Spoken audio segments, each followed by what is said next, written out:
అందరికీ నమస్తే. గరం గరం వార్తలకి స్వాగతం. ఇయాల కూడా మీకోసం చాలా వార్తలు పట్టుకొచ్చినాం. అంతకంటే ముందుగల హెడ్లైన్స్. బావా బామ్మర్ది ట్యాక్స్ కట్టాలని బెదిరిస్తున్న రాజేష్. ఈ బావ ట్యాక్స్ ఎదురా హోం మంత్రి తినే అన్నంలా బొద్దింక. అనిత మేడం షాక్ అయింది దాన్ని చూసినాక. రోడ్డు నడిమిట్ల చెట్లు ఎందుకుల్లా ఇట్లేసినట్టు. బర్రెను కొనేటందుకు 14 లక్షలు. ఈ ధర చూసి పరిశాన్ అవుతుండ్రు జనాలు. జరా వాతావరణం చల్లగా ఉంటున్నది. ఆడాడ 4 చినుకులు రాలుతున్నాయి. కొంపదీసి ఈ సందు పెట్టుకొని మా రాజేషు ఆఫీస్కు డుమ్మా కొట్టాడు కదా. ఇంతకు ఏడీ మోతేవారి అమ్మో. మా రాజేష్ కోసం చూస్తుంటే ఎవలో పెద్ద దాదా కనబడ్డాడు కదా. అడుగుదామా ఈ నెవలో? వద్దులే, ఈ సొంటోళ్ళని చూస్తే అసలే నాకు మస్తు భయం అవుతుంది. మా రాజేషే చేతులకేందో దాదా లెక్కన ఏషం కట్టిండు. ఇప్పుడు నన్ను చూసి ఎవరో భయపడతారా? ఓర్ వారి రాజేషు. ఓర్ వారి రాజేష్ ఏంది? రాజేష్ రాజేష్ భాయ్ అని పిలువు. అప్పుడే బాయ్ అని ఎందుకంట? నీతో ఇంకా మాట్లాడేది ఉన్నది. నేను అనేది టాటా బాయ్ బాయ్ కాదు, భాయ్. అవును, నువ్వు బాయ్ వే. గల్లని ఎవరన్నారు మరి? జోకులు జోకులు జోకులు జోకులు ఆడద్దు. నాకు ఆట రాదుగా. ఇప్పుడు నీకేం కావాలో అది చెప్పు ముందు. అసలు నువ్వు ఆ కామెడీ గెటప్ ఎందుకు వేసినావో చెప్పు. నెత్తి మించి ఒక్కడిస్తే సౌర మూసి కింద పడాలి. ఏం కామెడీ గెటప్ లెక్క అనిపిస్తుందా ఇది? భాయ్ రాజేష్ భాయ్ ఒక్కొక్కరు పోసుకోవాలి. ఇప్పుడు చూడు నా తడాకైందో చూపిస్తా. హలో ఏమ్రా అన్నా చెప్పన్నా. ఏమ్రా నకరాలు చేస్తున్నావా? నరాలు వీకి మెడల దండేసుకుంటా.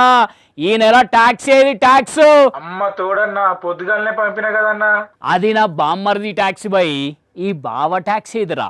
ఇదేందన్నా బావ ట్యాక్స్, బామ్మర్ది ట్యాక్స్, మామ ట్యాక్స్, అల్లుం ట్యాక్స్ ఉంటుందా అన్న? ఎక్కడన్నా? ఏమ్రు ఎక్కువ మాట్లాడుతున్నావు.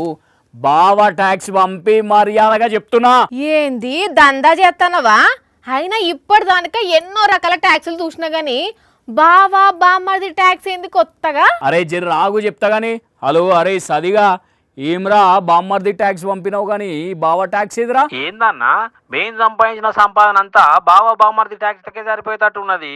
ఇవేం ట్యాక్స్లు అన్నా? నేను కట్టపో, ఏం చేసుకుంటావు చేసుకోపో.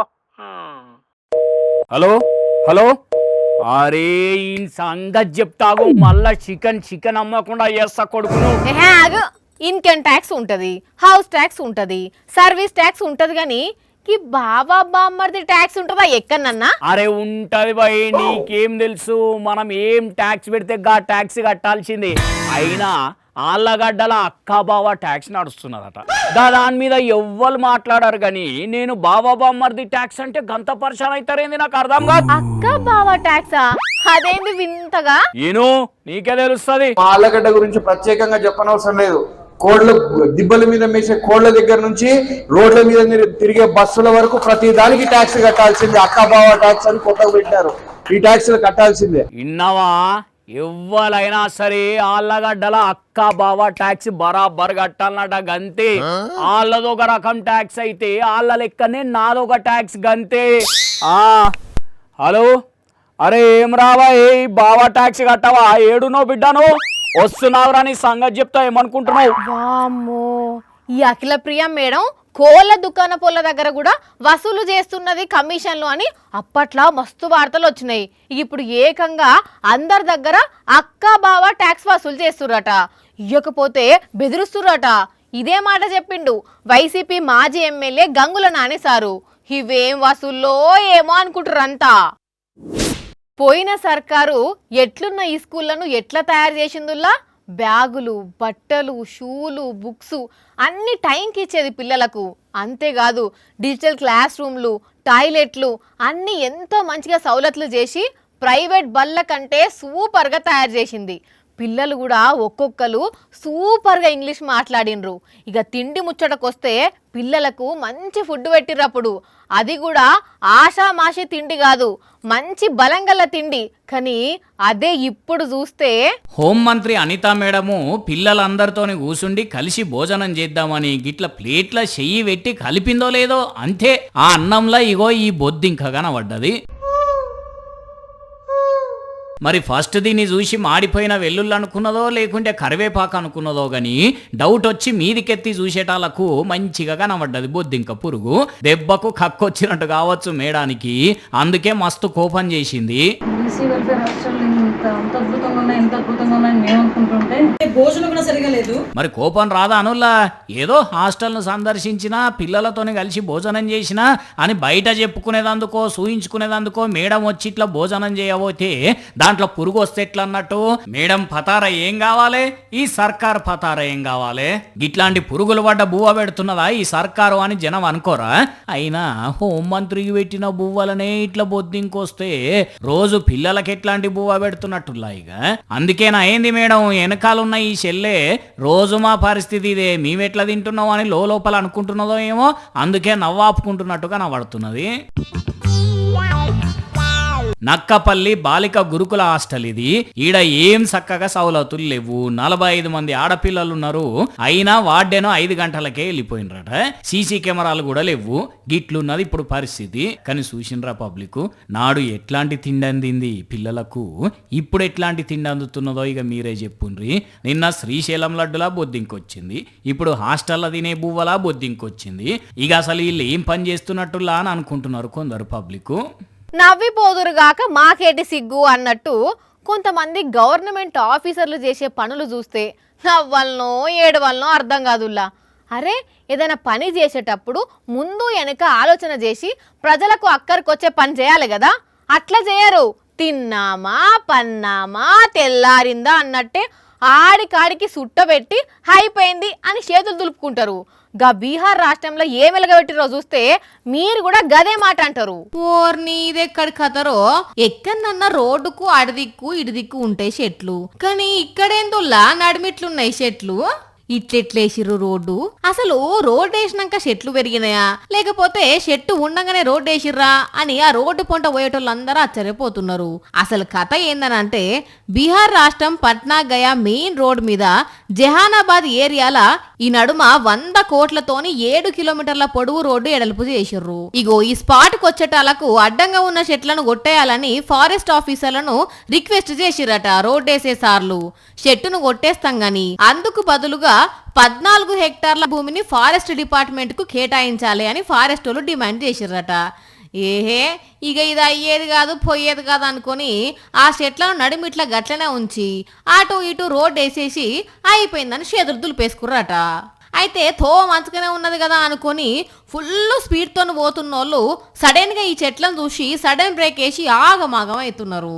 పని పాట లేకుండా బలా దూరగా తిరిగేటోళ్ళను పట్టుకుని అరే దున్నపోతా ఎద్దు లెక్కున్నావు బర్రె లెక్క నవ్వులుతున్నావు అని తిడుతుంటారు కొంతమంది. కానీ ఆ జీవాలు చేసే పనేందో వాటి విలువేందో రైతులను అడిగితే చెప్తారులా. అయితే వీటిలో కొన్ని స్పెషల్ క్వాలిటీస్ ఉంటాయి, వాటి ధర ఇంటే వామ్మో అని షాక్ అవుతారు. గుజరాత్లో ఒక గేదె ఉన్నది, మరి దాని స్పెషాలిటీ ఏందో ఎరికేనా? చూస్తున్నారా, ఇది మామూలు గేదె కాదుల్లా.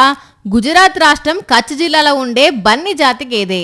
ఈ బన్ని గేదెలకు మస్తు డిమాండ్ ఉన్నది. దీని విలువెంతో తెలుసా? 14 లక్షలు. అవును మీరు ఇన్నది కరెక్టే, 14 లక్షలు. కచ్ జిల్లా లఖ్పత్ తాలూకా సంద్రో గ్రామంలో ఉండే ఆలాదాద్ అనేటాయన దగ్గర 80 గేదెలున్నాయట. అయితే మరి ఏం అవసరం వచ్చిందో ఏందో తన దగ్గరున్న ఈ బన్నీ జాతి గేదెను అమ్మకానికి పెట్టిండు. ఈ ముచ్చట ఎరికైన భూజ్ తాలూకా సెర్వే అనే గ్రామానికి చెందిన షేరుబాయి ఆలసించిన ఆశాభంగము అనుకుంటా 14 లక్షలు ఇచ్చి దీన్ని కొనుక్కున్నాడట. గంతగనం రేటు పెట్టి కొన్నాడు. ఏంది దీని స్పెషాలిటీ అని అంటే బంగారంకు ఎంత విలువిస్తారో ఈ బన్నీ జాతి గేదెలకు కూడా గంతే విలువిస్తారు చాలా మంది. అక్కడ జరిగే పశువుల పోటీలు జాతరలల్లా ఈ జాతి గేదెలు గట్టి పోటీ ఇస్తాయట. అందుకే వీటికి ఇంత డిమాండ్ అని అంటున్నారు ఆ ఊరోళ్ళు. స్మగ్లింగ్లు, దొంగతనాలు, మర్డర్ల ఐడియాలు కొందరు సినిమాలలో చూసి నేర్చుకొని ఫాలో అయితే, కొందరేమో సినిమాలలో వచ్చిన వాటికి డిఫరెంట్గా చేస్తారు. కాకపోతే సినిమాకు మించిన ట్విస్ట్ల మీద ట్విస్ట్లు ఇస్తారు కదా. అయితే ఇక్కడ మాత్రం జరిగిన ఒక దొంగతనం మామూలు దొంగతనం కాదుల్లో. వీళ్ళు చేసిన దొంగతనం గాక సినిమా వాళ్ళు చూస్తే తీసుకుపోయి సినిమాలో పెడతారు. అట్లా జరిగింది మరి దొంగతనం. ముందుగానే చెప్తున్నా, ఇది మామూలు దొంగతనం కాదుల్లో. రైట్, ఇక్కడ ఒక నల్ల కారు పార్కింగ్ చేసి పెట్టిరు కదా. దీన్ని గిట్లనే చూసుకుంటూ అటు రోడ్డు మీద ఉన్న కారును ఫాలో కాండ్రి. ముందుకు పోయినరు, వెనక్కి వచ్చిండ్రు. ఒకటి దిగంగానే మళ్ళా కారు ముంగటికి పోయింది. ఇక చూడుండ్రి వీడేం చేస్తాడో. ఏం మంచివిరా అయ్యా, ఉత్త పుణ్యానికి సక్కదనాల కారద్దం బలగొట్టినామని తిట్టుకుంటుర్లే. అయితే ఇంతటితో అయిపోలేదుల్లో. ఇప్పుడు చూడుండ్రి అసలు కథ ముంగటేసుకున్నాడు. ఓర్ని అవ్వ, ఇదెక్కడి యంత్రం, కంప్యూటర్ నొక్కి కారు ఎత్తుకుపోయిందంటే మీకు ఇంకా అర్థం కాలేదు అనోల్లా. వాళ్ళ దగ్గరున్న ట్యాబ్ తెచ్చి సెక్యూరిటీ లాక్ను అన్లాక్ చేసి ఎత్తుకొని పోయినరు. ఢిల్లీలో జరిగింది ముచ్చట. మరి ఎన్ని రోజుల సందికి ఇట్లా కార్లను ఎత్తుకపోతుర్రో దొంగబడి మగాళ్ళు గాని ఒకటే నిమిషంలో నా కార్ని ఎత్తుకొని పోయినరని ఇదంతా చూసిన కారు ఓనరు పోలీసులకు సీసీ ఫుటేజ్ చూపెట్టి ఫిర్యాదు చేసిండ్రు. కానీ చూడుండ్రులా ఏ సోండి దొంగబడి మెగాళ్ళు మోపైనరో. గిట్లా హ్యాక్ చేసి కార్లను ఎత్తుకపోతే కార్ల ఓనర్లు ఏం కావాలి? కార్లు గిట్లా పార్కింగ్ చేసుకున్నట్ల పరిస్థితి ఏం కావాలి చెప్పుండ్రి.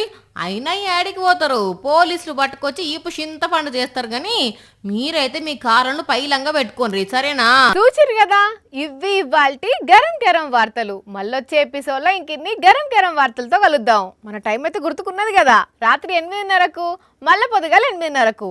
మర్చిపోకుండా చూడుండ్రి. టాటా.